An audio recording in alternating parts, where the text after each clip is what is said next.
Hello, Darren Kittleson here, back for another edition of Coaching Corner. In each issue of Real Estate Business Magazine, I'll cover an area of how to become more effective as a coach, thus becoming even stronger as a real estate brokerage or team manager.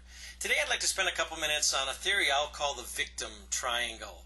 This triangle is also known as Karpman's drama triangle, and once you understand how it works, and better yet, you can train your associates on this concept, you eliminate close to 80% of the unnecessary drama that tends to creep into each of our real estate practices.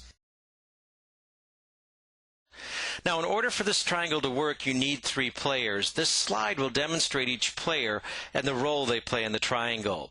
First, you need a persecutor, someone who starts the process. Often I find this is me as the broker manager of the company. I have an associate who isn't following our policies or guidelines, and I'll have to have a discussion with them in order to correct this mistake. That associate then becomes the victim.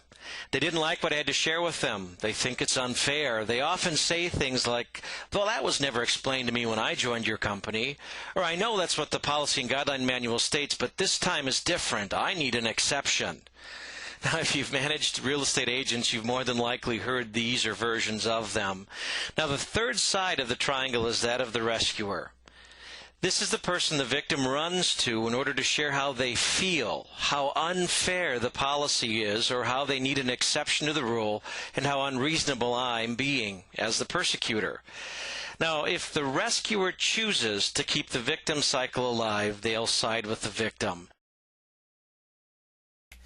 Now, the key to this, and this is the linchpin in this triangle, would be this rescuer. It's how the rescuer chooses to be. Now, here's the first thing to remember and understand. As humans, we all have a desire to be liked and find ourselves needed. And so the role of rescuer can become a challenging one, because if we don't recognize that's what's going on, we can perpetuate the cycle. And if we don't recognize that's what's going on, we tend to listen to the victim, side with the victim, in fact even say things like, "You're right, I don't think that's fair," or "I do think that there should be an exception made for you at this point in time," statements like that. Now, here's the crucial piece, and this is where this becomes so important. Once the rescuer recognizes that they're being brought into this triangle as a rescuer, they have a choice. They can choose to buy into what the victim's saying, and in essence can perpetuate the victim behavior of that victim, or they can break the cycle and send the victim right back to the persecutor and say, "You know what, that's something between you and Darren in my example, and you need to speak with him about it." When the rescuer chooses that role, and that is that they break that cycle, they send the victim back to the persecutor, and the victim and the persecutor work things out, you find that the victim ultimately realizes they're responsible for their choices, their actions, and ultimately the consequences from that. Now, I've taken that concept and I've trained it within my company. So I bring it into a sales meeting and I use this chart and I talk about it from the broker-agent relationship, from a standpoint of how this cycle can become detrimental within the company. And then, and this is really where the power in this lies, I'll take it out to their business.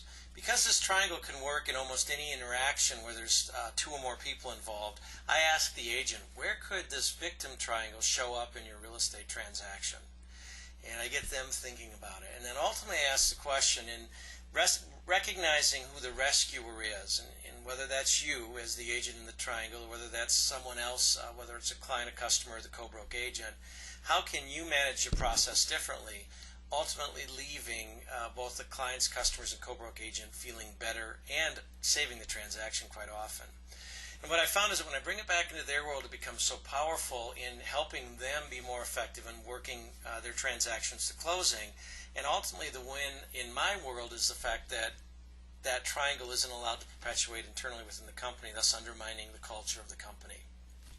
That's it for this month's edition of Coaching Corner. I'm Darren Kittleson. Thanks for watching.